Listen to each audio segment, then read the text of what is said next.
지금 우리는 계속해서 엘리후의 말을 통해서 하나님께서 우리에게 주시는 메시지를 함께 듣고 있습니다. 지금 엘리후가 34장, 35장 계속해서 이어서 말을 하는데요. 지금 엘리후의 말이 지금 굉장히 깁니다.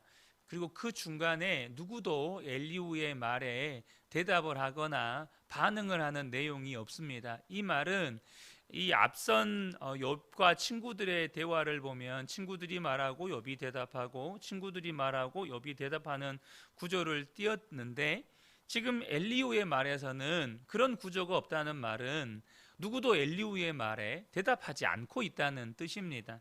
그런데 엘리후는 아무도 자기의 말에 반응을 하지 않고 있는데 꿋꿋하게 계속해서 자기의 말을 이어가고 있다는 것입니다.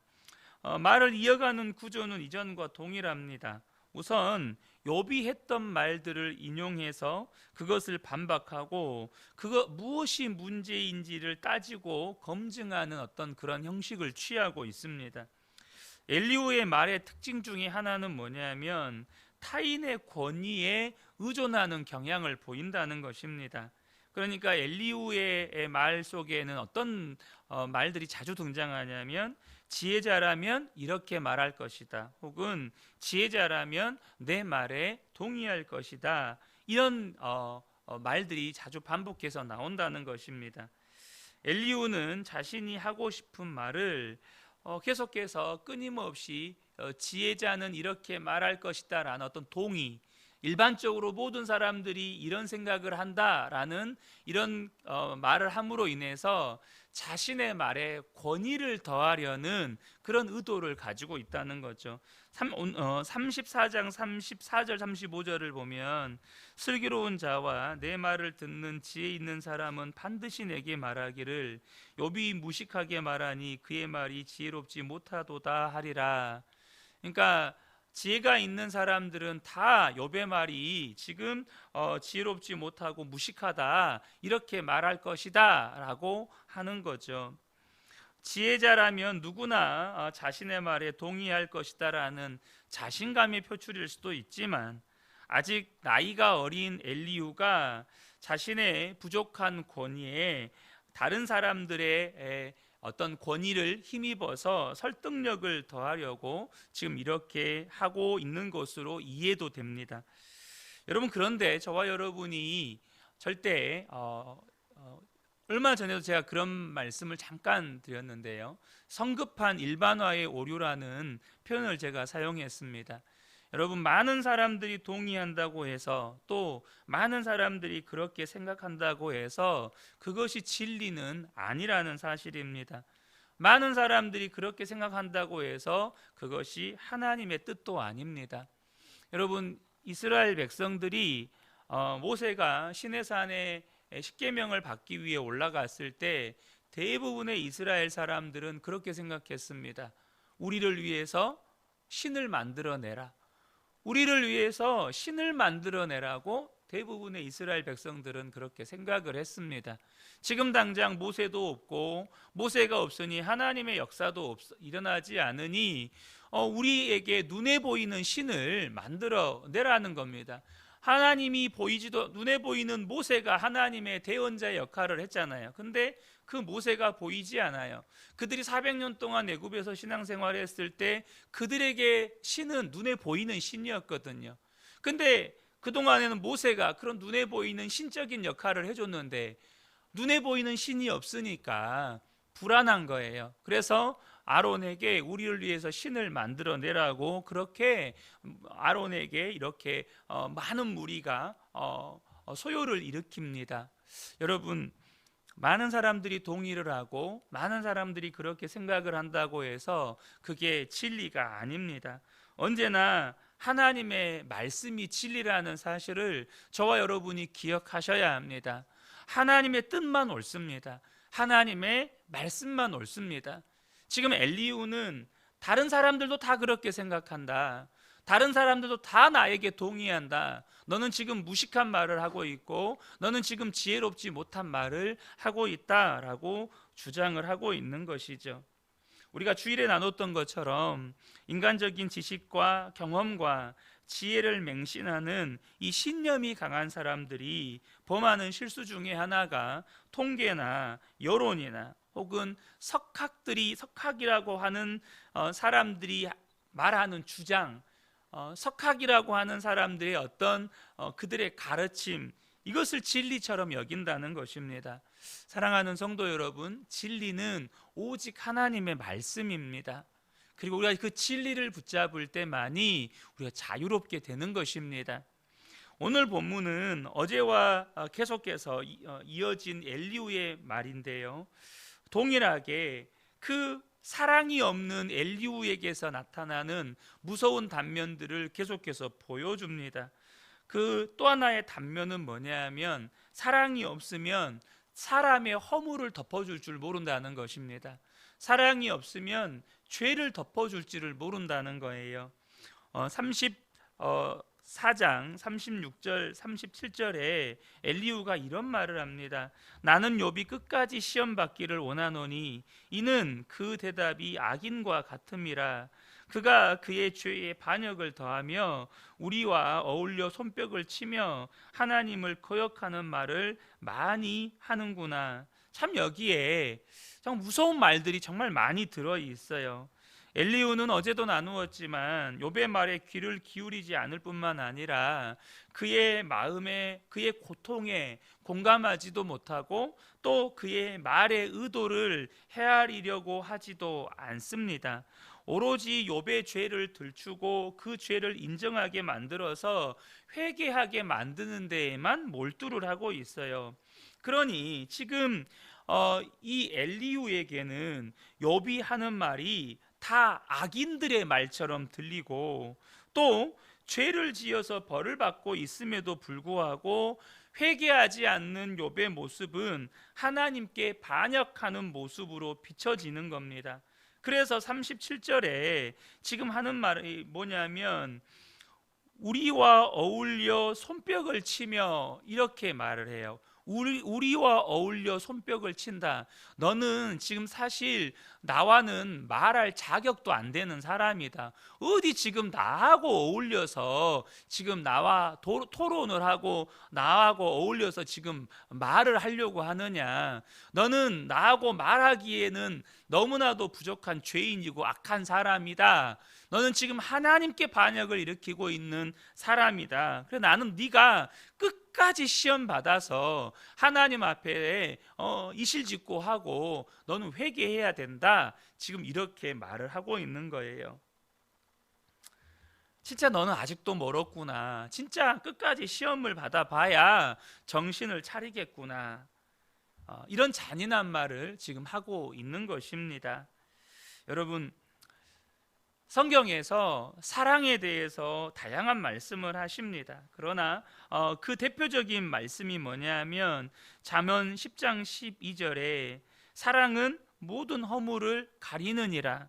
베드로전서 4장 8절에 무엇보다 뜨겁게 서로 사랑할지니 사랑은 허다한 죄를 덮느니라 라고 말씀해 주고 있습니다. 사랑의 특징은 허물을 덮어주고 죄를 가려주는 것입니다. 그래서 사랑이 내 안에 있을 때, 하나님의 사랑이 내 마음을 주장할 때 우리에게 보여지는 누군가의 허물을 또 다른 누군가에게 들추어내고 말하는 사람이 아니고 그것을 덮어주고 가려주는 사람이 된다는 것이죠. 물론 이 말씀은 무조건 모든 죄를 덮고 감출하는 말이 아닙니다. 그러나 사랑이 있는 사람은 그 사람의 죄를 사하여 달라고 하나님 앞에 엎드려 기도하는 사람인 것은 분명합니다. 누군가의 죄를 보았어요. 특별히 내가 너무나도 잘 아는 성도고 내 가족이에요. 그러면 내 안에 사랑이 있다면 반드시 그 죄를 하나님 앞에 가지고 나아가 하나님, 저 죄를 사하여 주옵소서. 저 사람의 죄를 주님 불쌍히 여겨, 죄 짓는 저 사람의 연약함을 불쌍히 여겨 주옵소서. 그렇게 기도하는 사람인 것은 분명하다는 것이죠. 그래서 예수님께서 십자가에서 달려 죽으실 때 십자가에 달려있는 자신을 조롱하는 사람들을 향하여 하셨던 기도가 아버지 저들의 죄를 사하여 주옵소서. 저들이 지금 무슨 일을 하고 있는지 저들 스스로는 알지 못합니다. 이렇게 기도하셨고 스데반 집사도 돌에 맞아 죽어가면서 자신을 향하여 돌을 던지는 자들을 향하여서 하나님 저들의 죄를 사하여 주옵소서. 저들이 하는 일을 저들이 스스로 알지 못합니다. 그렇게 기도했던 모습을 우리는 너무나도 잘 알고 있습니다. 여러분, 우리 안에는 사랑의 왕이신 예수님이 계십니다. 분명히 우리가 살아가다 보면 가족의 허물 때문에 내가 괴로울 때도 있고 성도의 허물 때문에 내가 힘들 때도 있습니다. 그러나 우리가 예수님을 믿고 우리 안에 사랑의 왕이신 예수님이 계시다면 우리에게서 나타나는 첫 번째 반응은 그 죄를 가지고 하나님 앞에 나아가서 기도하는 것일 수밖에 없다는 것입니다. 하나님, 용서해 주십시오. 하나님, 저 사랑하는 남편, 사랑하는 아내, 사랑하는 자녀들, 또 사랑하는 그 성도님을 하나님 회복시켜 주십시오. 우리의 기도의 제목이어야 한다는 것이죠. 또 하나 엘리후의 모습에서 발견되는 건 뭐냐면 바로 사랑이 없을 때 사람은 자기의 모습을 보지 못한다는 것입니다. 또다시 한마디로 표현하면 모순이라는 거예요. 엘리후는 지금 욥이 결백을 주장하고 또 하나님께 내가 왜 이런 고난을 당해야 합니까? 하나님께 설명을 요구하는 것이 합당하냐면서 이의를 제기합니다. 2절을 보면 35장 2절입니다. 2절을 보면 그대는 이것을 합당하게 여기느냐? 그대는 그대의 의가 하나님께로부터 왔다는 말이냐? 그러니까 지금 욥이 자신의 고통에 대해서 하나님께 설명을 요구하고 하나님 어째서 이렇습니까? 라고 그렇게 하나님 앞에 탄원하는 것에 대해서 소위 말해서 어이없어 하는 것입니다. 그래서 지금 엘리후가 하는 말은 위대하신 하나님은 이러한 인간의 악행이나 혹은 경건한 삶에 영향을 받는 분이 아니라고 이야기를 합니다. 6절과 7절을 보면 그대가 범죄한들 하나님께 무슨 영향이 있겠으며 그대의 악행이 가득한들 하나님께 무슨 상관이 있겠으며 그대가 의로운들 하나님께 무엇을 드리겠으며 그가 그대의 손에서 무엇을 받으시겠느냐? 왜 자꾸 너는 너의 의로움을 주장하느냐? 네가 의롭다고 한들 너의 손에서 하나님께서 무엇을 받겠으며 혹 네가 악행한들 하나님께 그것이 무슨 해가 되겠느냐? 너는 하나님께 입 닫아라. 아무 말도 하지 말아라. 단지 너의 죄에 대한 합당한 대가를 받고 하나님께 회개해라. 지금 이렇게 이야기하고 있는 거예요. 그런데 여러분, 지금 엘리후의 말은요, 네가 악한들 선한들 하나님은 너에게 상관하지 않는다. 네가 선한다고 해서 하나님께서 너에게 뭘 받는 것도 없고 네가 악하다고 한들 하나님께 해대는 것도 없어서 하나님은 너에게 상관하지 않는다. 이렇게 지금 이야기하고 있는 겁니다. 근데 여러분, 이 엘리후의 주장대로라면 하나님은 상관하지 않으시는 하나님이시기 때문에 욥의 악행에 대해서 엘리후의 말대로라면 심판하지도 않으셔야 합니다. 엘리후의 말대로라면. 근데 지금 엘리후는 계속해서 뭘 주장하고 있습니까? 네가 죄를 지어서 하나님이 너를 심판하시는 거다. 네가 이런 죄를 지었기 때문에 하나님이 너를 심판하셨다. 앞에선 그렇게 내 이야기를 했거든요. 그런데 하나님이 네가 악행한들 무슨 상관을 하겠느냐? 또 이렇게 말을 하고 있는 겁니다. 여러분, 말을 잘하는 사람들이 종종 범하게 되는 실수가 바로 이것입니다. 자꾸 말과 논리로 상대방의 허물을 입증하다 보니까 그 말의 논리가 상대방의 말에 꼬투리를 잡는 거거든요. 상대방의 말에 논리적인 결여나 혹은 상대방이 가지고 있는 말의 실수를 가지고 그 상대방의 허점이나 상대방의 어떤 실수나 죄를 증명하려고 하거든요. 그러니까 말의 논리로 자꾸 상대방의 잘못과 상대방의 실수를 증명하려고 하다 보니까 결국에는 이 말의 함정에 스스로 빠지는 겁니다. 자기가 앞뒤가 안 맞는 말을 하고 있다는 것을 전혀 모르고 계속해서 상대방의 실수만 잡고 물어늘어주고 있다는 거죠. 이게 뭐냐면 우리의 삶 가운데서 종종 나타나는 모습이, 이게 말을 잘하냐 못하냐의 문제가 아니에요.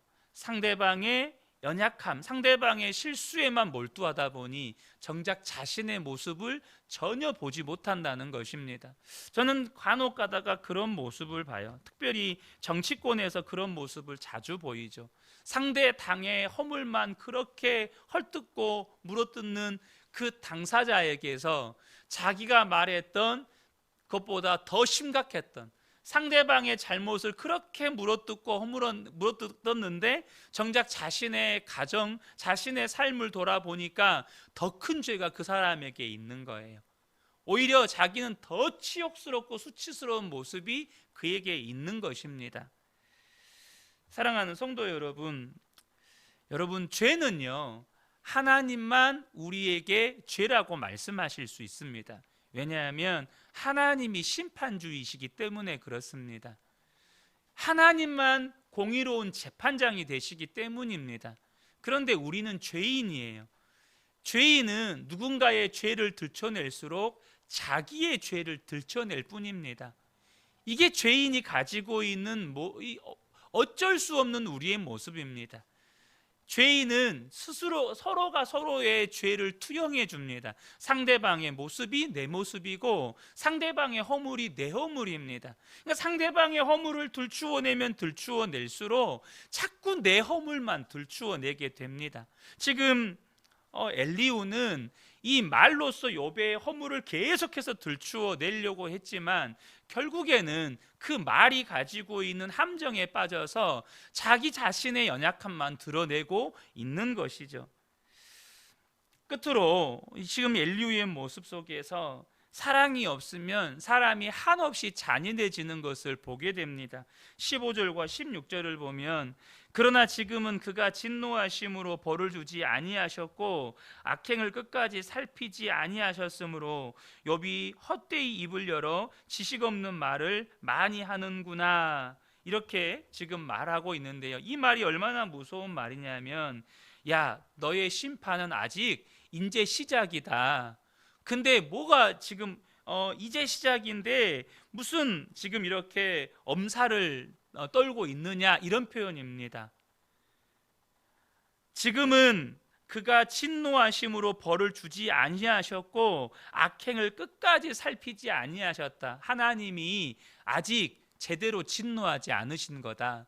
하나님이 너의 악행을 다 아직 살피지 않으셨고 이제 조금 살피시고 그것에 대한 심판만 하셨는데 너 무슨 엄살을 그렇게 떨고 있니? 이런 표현이에요. 이게 얼마나 여러분 무서운 말입니까? 우리가 앞서서 욥이 어떤 재앙을 당했는지 다 알고 있잖아요. 그런 재앙을 당했는데 아직 시작도 안 했다. 이제 시작이다. 너는 아직 더 당해봐야 된다. 이런 말을 하고 있는 겁니다. 여러분, 그럴 때 있지 않습니까? 화가 나잖아요. 이렇게 부부싸움이 됐든 자녀들의 어떤 허물이 됐든 화가 나면 정말로 내 입에서 혹은 내 생각 속에서 평상시 상상도 하지 않았던 악한 생각이나 악한 말들이 막 내 안에서 들끓어요. 여러분, 그런 모습 보신 적, 여러분 스스로를 보실 때 그러면서 깜짝깜짝 놀라지 않으셨는가요? 사람이 사랑에 사로잡히지 않으면 그렇게 잔인해질 수 있는 겁니다. 지금 오늘 엘리후의 모습 속에서 사랑이 없는 사람이 얼마나 잔인한 말을 쏟을 수 있고 얼마나 잔인해질 수 있는지를 우리에게 보여주게 되는 겁니다. 사랑하는 성도 여러분, 우리가 사랑을 구해야 합니다. 사랑이 없으면 사람은 정말 잔인해져요. 저와 여러분이 하나님 앞에 이 새벽에 기도하실 때 하나님, 내 안에 사랑이 없습니다. 근데 사랑이 없는 내 모습이 내가 생각할 때도 너무 무섭습니다. 너무 잔인해지고 너무 하나님 무섭습니다. 내 안에 주님의 사랑으로 충만하게 해주십시오. 이것이 저와 여러분의 기도 제목이 되기를 소원합니다. 이 새벽에 함께 예배한 우리 모든 성도님들께 오늘도 말씀의 은혜가 충만하게 임하시기를 예수님의 이름으로 축복합니다. 아멘.